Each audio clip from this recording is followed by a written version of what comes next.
Hey guys, this is Scott. Thanks for tuning in. We're going to be doing a review today of Extremely Wicked, Shockingly Evil and Vile, Netflix's brand new entry into the Ted Bundy biopic genre. It's becoming one because there's so many films out there of this type. This was a one that came out May 3rd, 2019. It did premiere in a few film festivals before then, and it got decent reviews. This one stars Zac Efron. If you guys know, he was Teeny Bopper that started in a lot of these goofy children films. Then he slowly escalated into more adult projects, and if he hasn't solidified himself in mature films at this point, this film does it. He was phenomenal. He basically owned the entire film. He looked like Ted Bundy, acted like Ted Bundy, sounded like Ted Bundy. He pretty much embodied Ted Bundy throughout this film. He was amazing, and he should be given some kind of an award, or at least be given some more roles of this caliber, because he knocked it out of the park.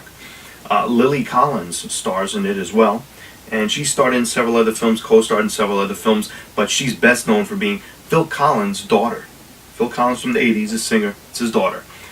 She does a pretty good job as well, and it had some interesting supporting cast in smaller roles, like Haley Joel Osment from The Sixth Sense. He showed up in a small, but he did a good job in the role that he did have.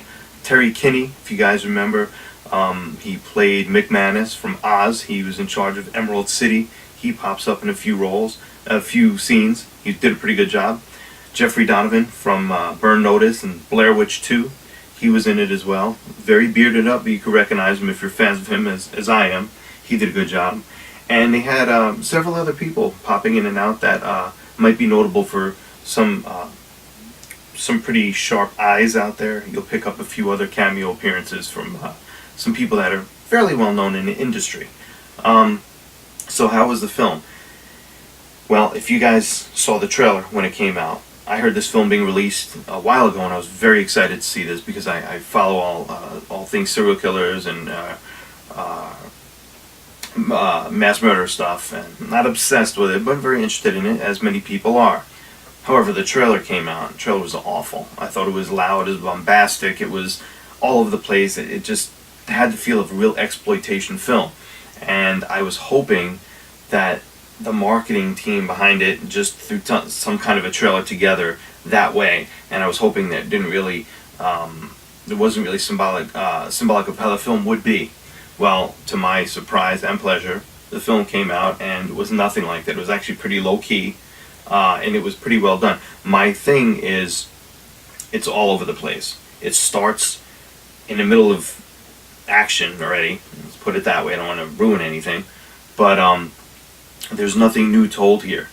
This is not treading new ground. It's just presenting another Ted Bundy story with different actors and different producers and whatnot.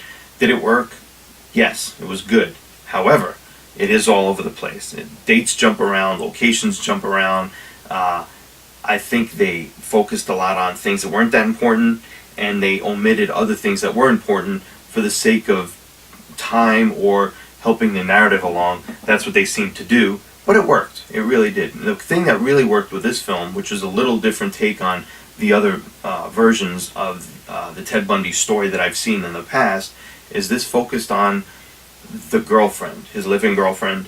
This focused on her dealing with not wanting to believe that Ted Bundy was who everyone else said he was, and her struggling to deal with that and still maintain some level of normalcy with her daughter. And I found that angle very interesting. The rest of the film, it was standard. It was pretty well done, most of the time. Efron carried those scenes, though. He carried the film. I'm not to say the film was bad. I just do think that the script could have used a little tightening up and a little more, possibly a little more editing. But what we're left with is a very entertaining and informative take on the Ted Bundy rampage. However, it doesn't bring anything new to the table, which is fine. However, I will say that to this day, I think the best, let me bring up my little VHS brick here, two-tape bad boy, is The Deliberate Stranger with Mark Harmon from 1986. I know this name's been thrown around, and probably you guys have probably all seen it, but if you haven't, check it out, because this is an awesome film, and it basically covers everything in most detail compared to all the other films out there. It's pretty much a complete story. The only thing is it's from '86. Ted Bundy was, I believe, executed in '89. So obviously it doesn't follow the complete story. It follows up to, you know, certain points. And it would have been nice to have that complete closure, but that's a great film. However, this one is probably my second or third Ted Bundy film that I have seen out there. It's, like I said, it's very well acted all around, especially Efron. And it's well done. The performances are believable. I wish there was a little more character development between some of the main characters, because when they do have some scenes of, I don't want to say intimacy, but one-on-ones or discussions, or when they're trying to really focus more on particular areas, it does work. But the script does not allow the actors to build those characters any more than giving them one or two token shots here and there for the purpose of helping the story along. So that's my only negative thing on it. It's not bad. It's a very good movie. I enjoyed it. I'm going to give this one a 7 out of 10, and I hope you guys check it out. People, fans of